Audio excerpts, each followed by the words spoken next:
Eh, Vamos a analizar profundamente a todos los niveles lo que son Aseret HaDibrot, los 10 mandamientos, que finalmente es como la carta de presentación, la tarjeta como Hashem empieza hablando con nosotros como pueblo.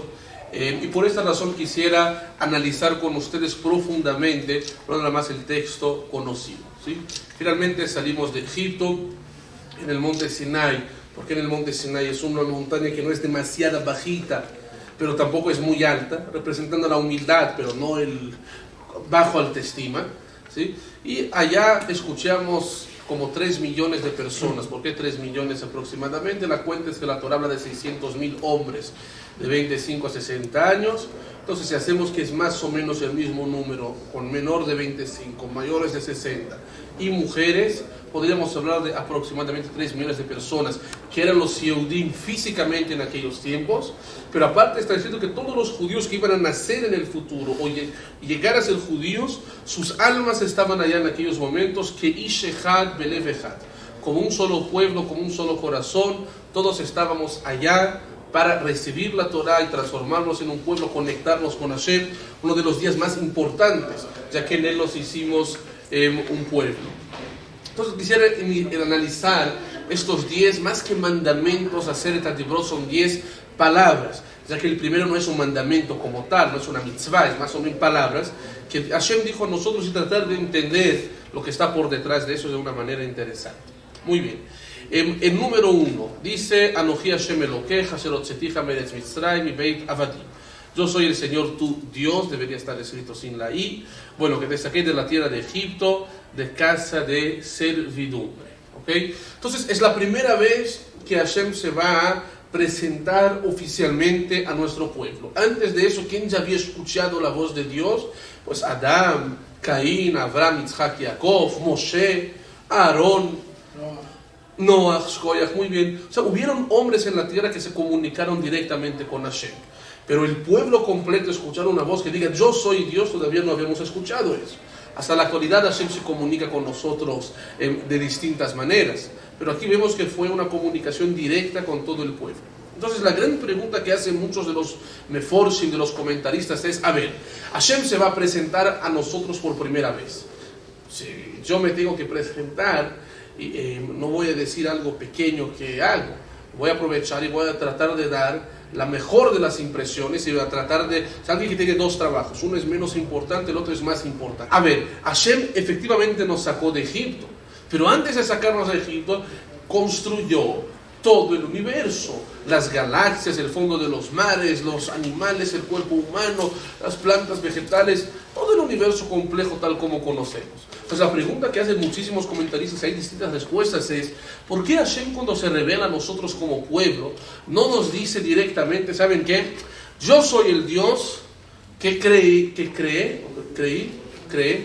todo el universo que conoces. Todo eso lo hice yo. ¿Sabes? Las galaxias, ¿sabes? Los animales, vegetales, toda la perfección del cuerpo y del ser humano, todo eso hice yo. Así deberíamos decir Hashem. Sin embargo, vemos que no nos dijo eso. ¿Qué nos dijo Hashem? Yo lo saqué de Egipto. ¿Cómo que sacó de Egipto? Diga que creó todo. ¿Qué es más grande? ¿Qué es más grandioso e importante? ¿Crear el mundo o sacar a uno de Egipto? Que hay testigos. Salir de Egipto todos vieron que yo lo hice, Hashem lo dijo así. Pero crear el mundo no hubo testigos. No había nadie todavía, es cierto. La otra razón, trae Rashi, es que hablar de que, como usted empezó a comentar, sacar a uno de Egipto es una atención personalizada. ¿Cómo personalizada? Crear a todo el mundo es un acto grandioso, pero finalmente es un acto general. No hizo Hashem a mí algo personal. Sin embargo, cuando Hashem dice a uno: oiga, te saqué de Egipto, nos está diciendo no solo como otros filósofos dijeron que Dios creó el mundo y se fue, y lo que uno haga o no haga no tenga importancia, sino wow, te saqué a ti de Egipto, y me importa cada quien tus problemas, y te voy a sacar de tus tzores. Estamos hablando en el judaísmo, nosotros creemos en Ashgaha Pratit. Ashgaha Pratit significa que Dios no dirige el mundo de manera general nada más, sino que es tan grandioso Hashem que se preocupa con cada uno y uno y uno. Eso es decir, sacó de Egipto. Y como sabemos está escrito que Hayav Adam lirot et atzmo, Cada quien tiene que ver cómo ser salió de Egipto. Mitzrayim, Meitzarim, ¿qué es Egipto? Cada quien tiene sus limitaciones, sus propias tzores. Y saber que Hashem nos escucha y se involucra con nosotros. Alguien un día dijo que yo puedo molestar a Hashem con mis problemas. Él ahora debe estar ocupado con lo que está hablando Donald Trump y con la bomba atómica de Irak. Respuesta, Hashem puede preocuparse con eso y también con lo personal de uno. Esa es la grandiosidad de Hashem, que está en cada uno y uno. Entonces, entender eso ciertamente es el primer mandamiento, que Dios se involucra en la creación. La segunda cuestión que Hashem nos dijo fue: no tendrá otros dioses delante de mí. En el primero no debería estar escrito el nombre de Dios completo, y con D mayúsculo está bien. Pero en la segunda dice dioses. Aquí sí se puede poner completo porque no se refiere a Hashem, se refiere a otras cosas que no son verdad. Pero aquí hay una cuestión: ¿cómo no tendrá otros dioses delante de mí? ¿Qué hay otros dioses? ¿Qué hay otros dioses? ¿Sí? Entonces, realmente uno de los principios básicos del judaísmo es el no hacer avodah zará. Avodah zará es idolatría. Pero ¿qué es otros dioses? ¿Qué es idolatría? Cualquier cosa extraña a Hashem, por más que no tenga valor, pero a partir del momento que yo le doy un valor, entonces estoy haciendo lo que es avodah zará, que es idolatría. En el pasado vimos que había avodah zará, como comentó Yankele, que avodah zará significaba que iban a distintos tipos de idolatría, dice Masejet avodah zará del tema, y se le cumplía. Hoy en día vemos menos que alguien tenga un instinto de ir y hacer una idolatría como tal. Pero muchas veces existen cosas que a lo mejor no son avodah zará directamente, pero son en el lugar de, o parecidos a. Muchas parecidas, por ejemplo, a lo que es el dinero. Vivimos en un mundo donde a veces el dinero no es un medio, y sí, es el fin, un objetivo, exactamente. El dinero realmente no es un fin, pero si no es un fin, no es un objetivo, es un medio para llegar al fin, para llegar al objetivo, ¿cierto? Entonces, con dinero uno puede comprar ropa, puede comprar comida, puede dar a la mejor vida mejor, puede viajar, si está enfermo a lo mejor puede tenerlo un poquito mejor, en la Matzeve después de 120 quizá un poquitito más bonita la pierna, pero ya. Ahora, realmente muchas veces cuando las personas se olvidan de la familia por el dinero, o de la salud por el dinero, o de Dios por el dinero, entonces ya perdimos totalmente los valores. Entonces el dinero ya es un fin y no un medio. Tener por tener, acumular por acumular, no tiene sentido. Claro, el judaísmo no está peleado con dinero, se puede vivir y vivir bien y ahorrar, pero cuando eso ya se vuelve una obsesión, ¿sí?, hasta que pierden los valores, eso es un problema que el mundo en la actualidad tiene, que cree que el que más tiene dinero automáticamente es más importante, más rico, y esos son valores que deberíamos de concientizarnos o cambiarnos. Muy bien. Después dice: no se puede hablar o escribir el nombre de Hashem en vano. Lo tisá et Shem Hashem Elokeja lashaf. Otra vez, por la santidad que es Hashem, más que en el rezo no se debe mencionar su nombre. Hoy en día muchas personas a veces se equivocan, es decir, Hashem dicen Adó. Si no estamos rezando o estudiando un versículo completo, no se puede. Tampoco se puede escribir, ¿sí?, el nombre de Dios completo donde se va a borrar. Por eso ponemos un tracito. O en inglés God, G, tracito, O-D, ¿sí? No se pone el nombre completo, o sea que por ser sagrado, o hacen árabe, Allah no es el Dios de ellos, Allah es God, como Dios en general, ¿sí? Usted lo sabe también. Entonces no se podría escribirlo. Cuarto mandamiento que nos dijo: Zachor et Yom HaShabbat lekadsho, ¿no? Recordemos el día de Shabbat para santificar. ¿Cuántas veces aparecen los Aseret HaDibrot en la Torah? 2. La primera es aquí en Parashat Yitro, que vamos a leer el siguiente lunes, y la segunda vez que aparece en la Torah los 10 mandamientos, ¿cuál es? Y la segunda está en Parashat Vait Hanan, Sefer Devarim, ¿correcto? Entonces, en Parashat Yitro, que es aquí, dice la Torah: Zachor et Yom HaShabbat lekadsho. Acuérdate del día del sábado para santificar. Pero allá en Parashat Vait Hanan, ¿qué dijo la Torah? Shamor et Yom HaShabbat lekadsho. Cuida del Shabbat para santificarlo. Muchos de los mefarsim cuestionan este tema y dicen, ¿cómo? Si es la misma Torah, los mismos 10 mandamientos, ¿cómo que hay una supuesta contradicción en dos palabras diferentes? ¿Qué fue lo que dijo Dios? Recordar el Shabbat o santificar el Shabbat. ¿Qué es lo que decía? Dios nos libre, la Torah se puede cambiar.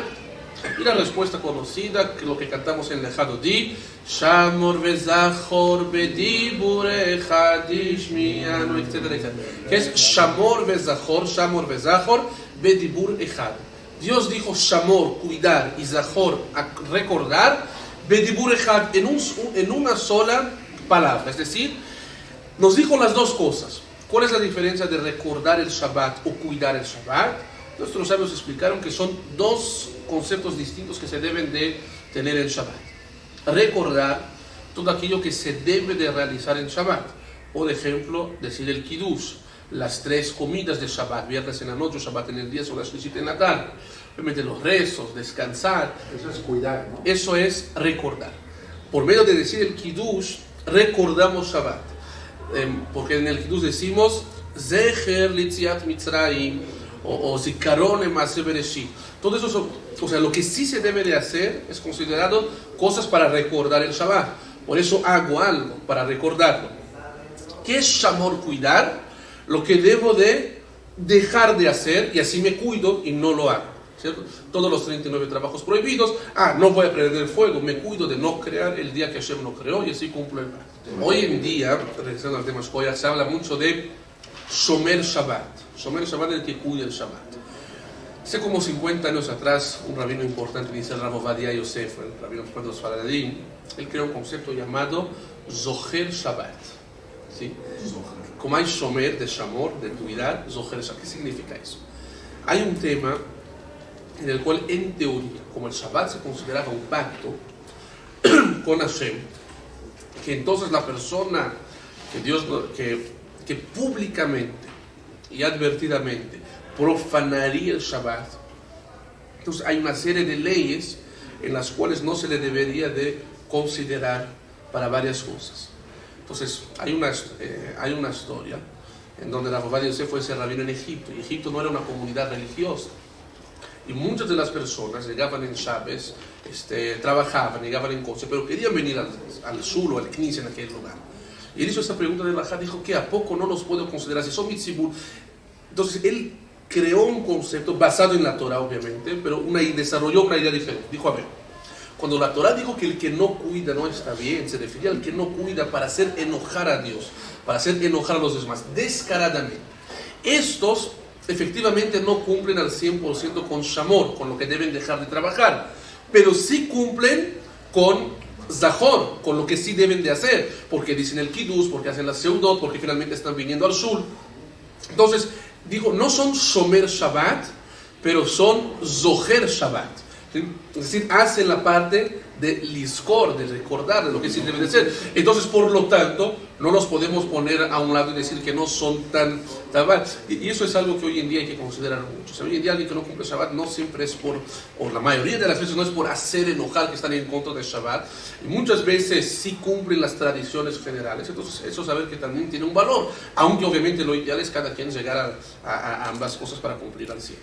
Número 5 que dijo Dios, que más nos quiere escuchar. Dijo, honra a tu padre y a tu madre para que te alarguen los días de tu vida sobre la tierra. Esa es una mitzvah de las más importantes de la Torah que a veces nos olvidamos. Honrar primero debemos de recordar tanto en vida como lo ha leído después de vida, ¿sí? En vida hay una serie de alajot como se honran los papás. En teoría, si el papá dice, por ejemplo, hijo, hace calor, dice la alajá a tal punto que en teoría no le puede contestar al papá, sí, papi, tienes razón, hace calor. Porque ¿quién eres tú para darle la razón? Que él no sabe. Y si dice, no, papi, no estoy de acuerdo, hace frío, tampoco se puede hablar así. ¿Por qué? Porque lo estás contradiciendo, es tu papá. ¿Qué tienes que hacer entonces? ¿Quiere un vasito con agua, papá? Así se le tiene que hacer. Eso en teoría, hoy son conceptos que muchas veces no se ven en el mundo. Pero según la Torah es una mitzvah importante, ¿sí? El respeto a los papás en todos los sentidos, no sentar en su lugar, no para decir sus palabras, así por delante. Después de vida, entonces decir el Kaddish, recordarlos en el día del Yortzeit con buenas acciones, Entonces es parte de Kibud Avayim, preocuparse con todo lo necesario para ellos. ¿Cuál sería el único caso en donde uno está exento de respetar a los papás? Cuando contradice la Torah. Si el papá dice al hijo, quiero que profanes el Shabbat, entonces en este caso no tiene que escuchar al papá. ¿Por qué?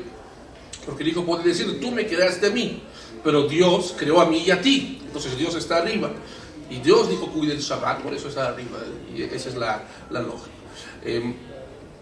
Respecto a un shidduch, el hijo quiere casarse con una muchacha y el papá dice, no me cae bien, no quiero que cases con ella. ¿Hay que escuchar al papá o no? Muchos también dijeron que no es obligación escuchar en este caso. Hay los que dijeron que sí.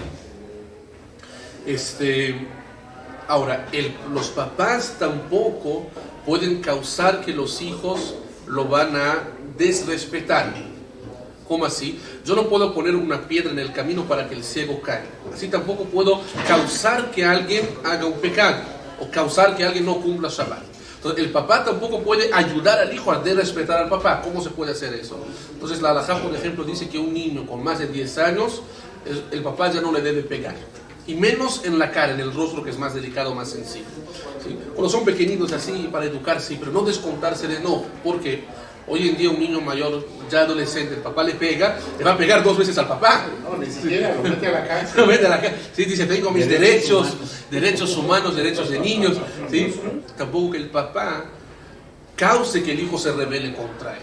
Entonces, son conceptos importantes que traen finalmente a la casa. Ahora, hay un concepto muy interesante y conocido respecto a este quinto mandamiento de respetar y honrar a los papás en todos los casos. Uno es lo siguiente: si ustedes observan, hay 10 mandamientos. Del lado derecho están los 5 primeros, del lado izquierdo están los 5, segunda parte. En teoría está escrito que los 5 primeros están relacionados. ¿Cuál es el punto en común entre todos? Cosas entre el hombre y Dios. No mencionar el nombre de Dios en vano, no hacer idolatría, recordar el Shabbat, se nos sacó de Egipto. Y los 5 últimos, no matar, no robar, no hacer adulterio, etc., todos están relacionados con el hombre. Adam la Javeró y Adam la Makom. Adam la Javeró son cosas del hombre con su prójimo, Adam la Makom el hombre con Dios. Entonces, la pregunta es, si en teoría los 5 primeros están relacionados del hombre con Dios, ¿por qué puso aquí respetar a los padres? Finalmente, el respeto a los padres supuestamente no tiene que ver con Dios, es algo del hombre con el hombre, uno con su semejante. ¿Por qué están de este lado de los 5? O sea, la Gemara en Masejet Kiddushin y en Masejet Nidá nos dicen claramente que hay Shlosha Shutafim Ba'adam, 3 socios para crear el ser humano, que es el papá, la mamá y Dios.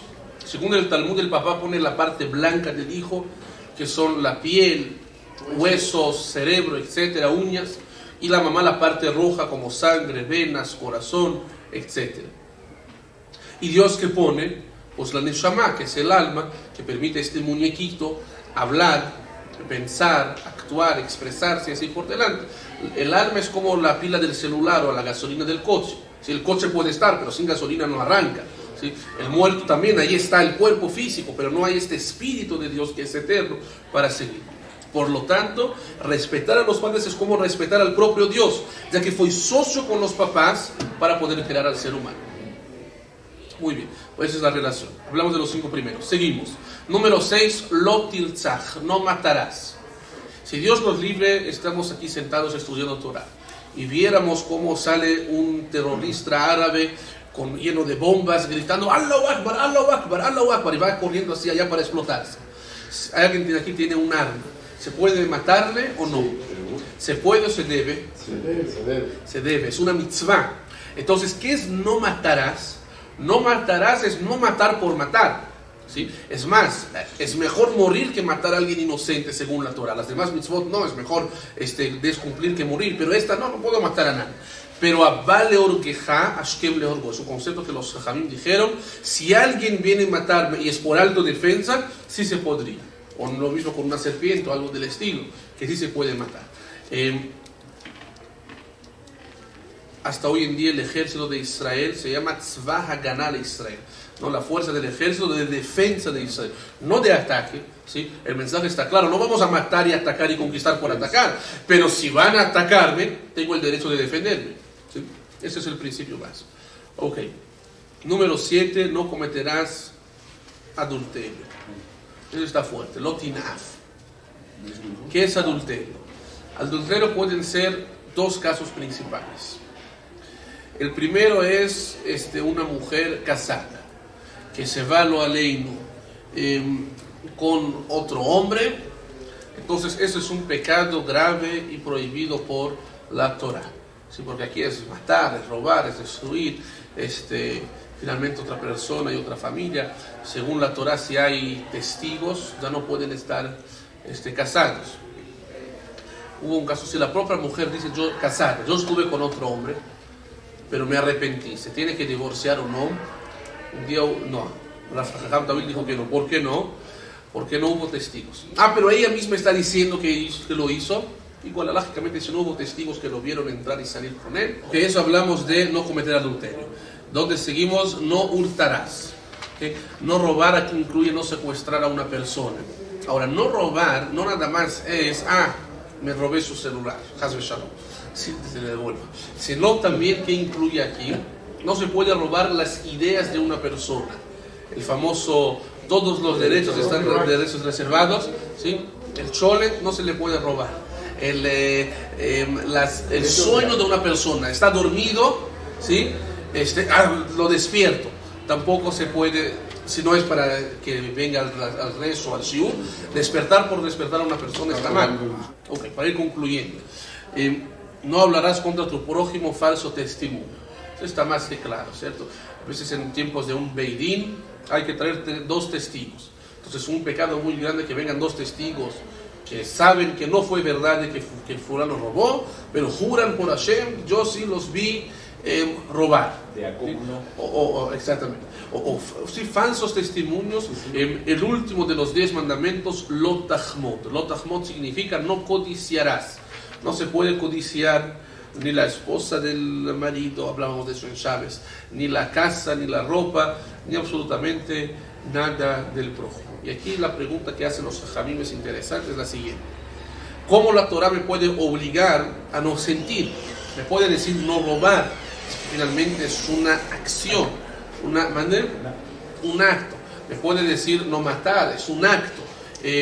Respetar a los padres es algo que debo de hacer. No hacer un falso testimonio, sí. Pero codiciar finalmente no es un acto físico. Codiciar es un sentimiento. Y la pregunta es, ¿cómo la Torah me puede decir, cuando a mí me gusta el coche del otro, que mi corazón no me sienta con ganas de tener el coche igual? ¿Cómo la Torah puede querer que yo domine a mis sentimientos? La respuesta es que eso está relacionado con emuná, con la fe. ¿Sí? Nadie de nosotros codiciamos a los pájaros, ¿sí? Que tienen alas para volar y ¡ay, qué pena! ¿Por qué yo también no puedo tener estas alas y volar también? ¿Sí? ¿Por qué? Porque a nosotros nos queda claro que el pájaro, por su ser y por su criatura, Dios le dio alas porque los necesita para volar según su especie. Al ser humano tenemos otras cosas. De esta misma manera debemos vivir constantemente con una fe que Dios da a cada quien lo que él necesita para cumplir su misión y para vivir. ¿Sí? A nadie nos antoja tener antenas de los extraterrestres. Sabemos que eso no me toca a mí. Tener esta conciencia clara, así como yo no voy a codiciar las alas o las antenas de otras criaturas, tampoco voy a codiciar el reloj del otro. ¿Sí? Porque eso es de él, eso es el mío. Donde sí se podría, según la Torah, envidias positivas para la Torah. Wow, Jaime sabe tanta Torah, yo quería saber tanto como él. Eso es algo positivo. Está escrito en la Torah, Kinat Sofrim, ¿sí? Kinat Sofrim Tarbe Jochma. La envidia para conceptos de Torah van a finalmente aumentar la sabiduría y el estudio, porque wow, tanto quiero saber como el otro, voy a estudiar más para saber tanto. Entonces eso finalmente no hay nada que perder, no es nada malo, es algo que ganamos más.